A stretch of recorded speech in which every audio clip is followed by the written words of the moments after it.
حیات و فعالیت ژاک لویی گی لیوساک، کیمیادان و فیزیکی مشهور فرانسوی بود که برای قانون گازها و تحقیقات مهم خود در ساحه شیمیا، مخصوصاً کیمیای الیمنت ها و ریاکسیه های گازی شهرت یافته است.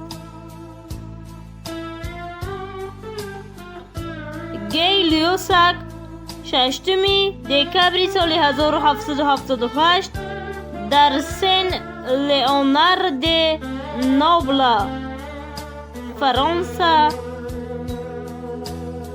به دنیا آمده است. در پلی‌تکنیکوم پاریس تحصیل کرد و بعدتر در آنجا آموزگار هم شد.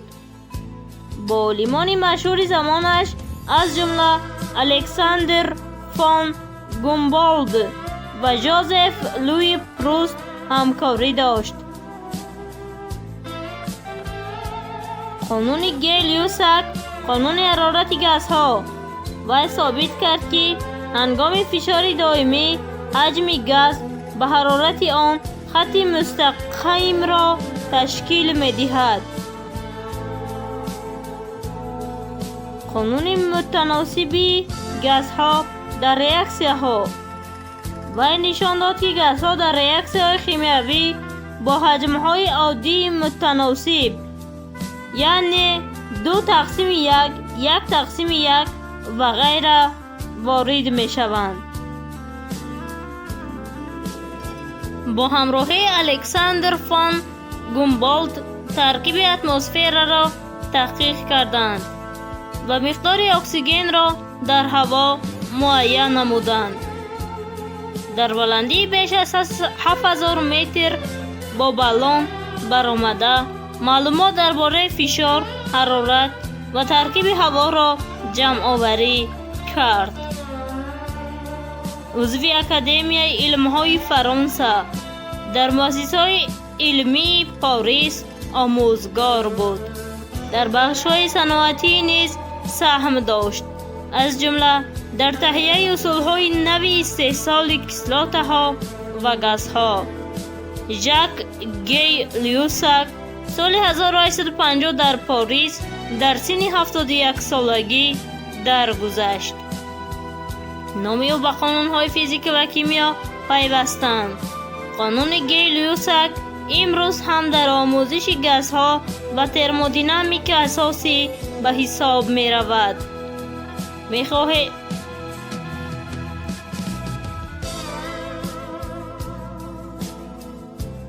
بعدی موفقیت های اولیش در ساحه قانون های گازها، گی لیوساک به تحقیقات عمیق‌تر گذشت و تدریجاً به یکی از اعضایان نمایان جامعه علمی فرانسه تبدیل یافت.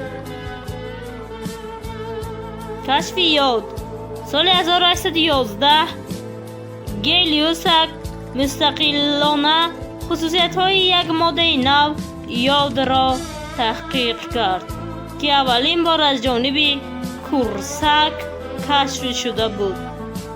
او خاصیت های شیمیایی یاد را عمیق آموخته اثبات کرد که آن یک الیمنت است، نه پیوستگی. وی اینچنین به تحقیق الیمنتی بار مشغول شده. خاصیت های آن و پیوستگی های آن با اکسیژن و هیدروژن را شرح داد. گی لیوساک در ساحه استحصال ماده های کیمیایی از جمله کسلات سولفات سهمگذار بود. وی یک اصول مؤثر استحصال کسلات سولفات را توسط استفاده اکسیدهای نیتروژن پیشنهاد کرد که این برای ترقیات صنعت کیمیا اهمیت کلان داشت. او با عالمان معروف از جمله گومبولد و تنر همکاری کرد. در یک جایگی با گومبولد ترکیب اتمسفر را عمیق معین کردند که تا امروز اساس نظریه های معاصر شیمیایی هوا می باشد. گلیوسک آموزگار بود و شاگردان زیادی را پرورش کرد که بعداً خود عالمان ورزیده گردیدند. ژاک گلیوسک سال 1850 درگذشت. در علم کیمیا و فیزیکا نام او در چند قانون واحد چینک و کوچه ها باقی مانده است.